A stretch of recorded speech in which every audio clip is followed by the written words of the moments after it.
15 minutes past 9. The Radio Wammo Breakfast. Live from the New Scientist Labs, Janine Young, newscientist.com. Here's from a park somewhere in Melbourne City, Janine Young. Good morning, Janine. Good morning to you, but we don't have any video this morning. No, a worldwide Skype outage by the looks. Oh, well, we go back to the old ancient technology. Yeah, and that's where there's the technology, the technophobes, that's when they poke their heads up and go, look, I told you so. I told you it wouldn't work. I'm still using a mobile phone, so I'm not quite sure how far that argument goes. True. Well, it's actually kind of along the lines of what we're going to be talking about. We're going to be looking at some of the great stuff that happened in science and technology this year, but also predicting, I guess, some changes for next year as well. Well, this time last year, you and I sat and had a conversation very similar to this. We had a bit of a look back and went, oh, what a year. Oh, geez, it's been busy. And then did a little bit of crystal ball gazing to try and work out what will be happening in 2010. One thing that we did predict was that the Homo neanderthalensis genome would be sequenced. And that actually happened. When you and I actually had a chat about this only a few weeks ago. We were talking about Neanderthals and how similar they are or aren't to us Homo sapiens. So that's one thing that did happen. We did actually have the discovery of what we think is Earth's first twin, a planet very much like our own. That's right. But there's a lot of other things that happened that we didn't predict, and indeed you wouldn't want to and couldn't possibly have known that they would have happened. For example, the oil spill in the Gulf of Mexico. Oh, yeah. No one could, should, or would have predicted that because there was a whole bunch of things that led up to it. I think most people are very familiar with the story by now. In the end, it was 4.9 million barrels of crude oil that escaped out into the Gulf of Mexico. They actually worked out a number at the end of the day. Well, that's the number that we have here. That's what we've arrived at. Not sure if it's official, but everybody knows about the havoc that it's wreaked on the entire ecosystem. The mangroves and the swamps are going to be devastated for years. There's people who've... look, we all know the aftermath. But what's interesting is that to try and keep things under control in some respects, not sure that actually is a way to put it, but they dispersed 7 million litres of chemicals to try and break up the oil at the wellhead about 1,500 metres down. And again, you and I talked about this. We weren't entirely sure about where that oil would go and how much damage it would do over the longer term, because you just don't know when you're 1,500 metres down. What I find really interesting is the fact that 20 million barrels of oil every day is what industry and consumers across the US use in just a few hours. Yeah. So this would have just been a blip in ordinary usage. It's Wow. because it's now out in the environment that it's suddenly a big issue because it's not being directed to where we would ordinarily use it. But yeah, it's just a blip. That's amazing. On standard usage. Yeah. That's extraordinary. But also those chemicals that you were just talking about that were put out there to disperse the oil, they are a big concern, and maybe even a larger concern than the oil itself, longer term. They certainly are. They're not pleasant chemicals. They're not nice. They don't act in very pleasant ways on the ecosystem. That whole area is going to be devastated for years and years and years to come. And it slipped out of the headlines. People aren't thinking about it anymore on this side of the world, and I'm sure on the other side of America they've forgotten about it as well. Yeah, and if you want to see a great documentary on, particularly it's about, of course, Hurricane Katrina on New Orleans and the aftermath, but it also goes into the oil spill as well. It's the follow-up to When the Levees Broke, the new Spike Lee documentary. If you can find that doing the rounds, it was on HBO just about a month ago or so, and that actually goes into the chemical side of things as well, and it's ongoing for some of those areas along that coastline of what's been going on there over the past few years. Just not good stuff. I can't imagine that would be a cheery documentary at all. Not really, no. No, not light-hearted Friday night viewing. No. Important though. Yeah. So what else in 2010 did we discover? Well, we had a volcano. That's the other one that people tend to remember, the unpronounceable volcano. Yeah. Again, most people know it shut down the world's airports. Estimated to have emitted between 150,000 and 300,000 tonnes of carbon dioxide a day. And that sounds like a lot. But another really interesting thing is that that's less than the grounded flights would have emitted. And so effectively it was the first carbon-negative volcano. I quite like that idea. Yeah. There was a computer worm called Stuxnet that slipped undetected into a number of nuclear facilities in Iran. Yeah. They did inflict substantial damage. No one's actually eventually claimed responsibility, so of course they've pointed the finger at the Pentagon and Iran. But it was probably the first shot that was fired in a new era of cyber warfare. Yeah, which we've heard a lot of in the last few weeks in the wake of WikiLeaks as well. And that's something that is likely to be coming more and more in time. We're becoming more reliant on the web and networks and the cloud and the like. So it seems to me that that's only going to get worse. Yeah. Okay, well, let's look towards the future, 2011.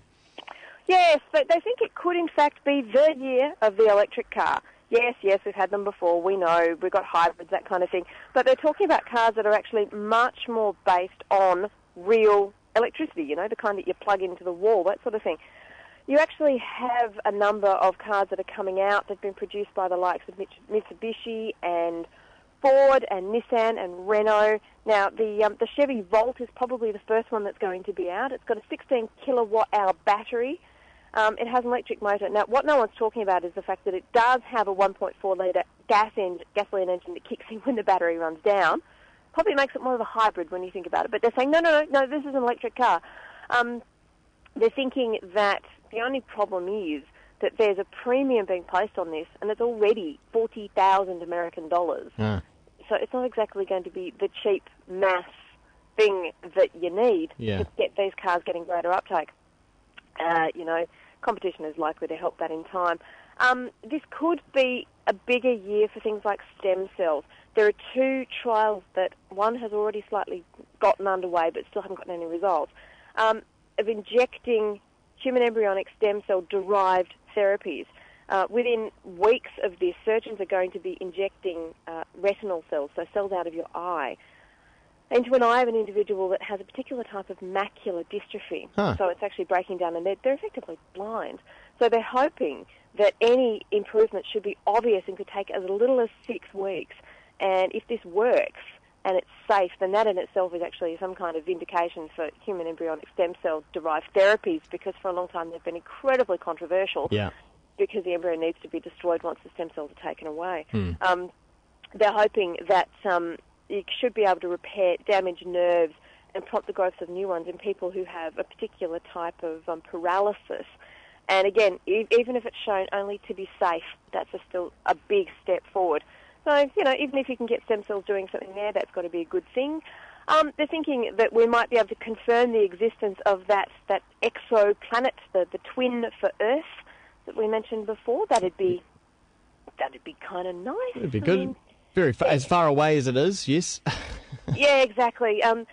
It's very possible that a different type of proof for a mathematical theorem. Now, this sounds all very dull, people, but stay with me.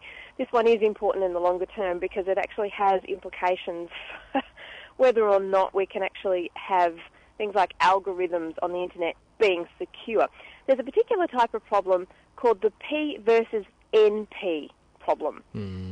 There are some sorts of problems that computers encounter called P problems that they can solve really, really easily. Then there's NP problems that they can't. And they're trying to look at ways that you can actually prove or disprove this theory.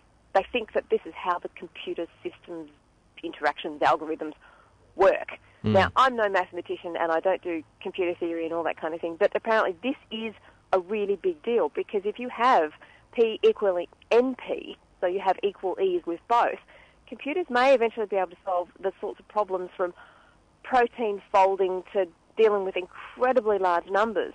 And this is a good thing, but it does have implications for whether or not the algorithms that we use for internet security will remain secure. And they think that probably it's not going to be next year that it happens, but there's going to be moving forward in these sorts of theories that sound very esoteric to us, and, I kind of can move on.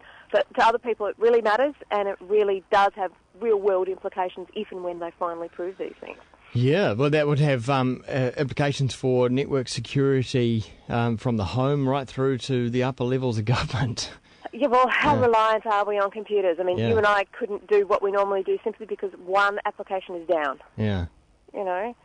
Talking of applications in the internet, it's very likely that you're going to start, certainly maybe from this year and from onwards, probably 2013 is when it's really going to start to happen, a slowdown in uptake of the internet. Now, you think, well, it's got to keep growing. I mean, everybody's on the net and everyone's going to keep staying on the net. But there does come a point when you have what's called an inflection. So in any growth cycle, for any product, any time, you have a certain uptake, you have a certain number of people getting involved, buying it, whatever. Then there comes a point where that kind of drops off. And even with the internet, this is likely to happen. Even though 20% of the developing world is on the net, and there's a massive amount of growth there, there will come a time when internet growth will in fact slow. And they're thinking that 2013, even though it's going to start next year, 2013 is when that inflection point comes. So, you know, it could be even 2012 if you're only going for 80% uptake of the internet. So despite all the iPads, which came out in April, and massive hype, we all remember that, and Android and all that kind of thing, it's likely that we're going to see the internet slowing down a bit. Well, I wonder if they've also sorted out the IP address thing, because they were running out of addresses for people on the internet. And I know they do have a solution for that, but they're relying on internet companies, internet providers, to adopt the new naming system so that people can create more addresses and more people can join the internet.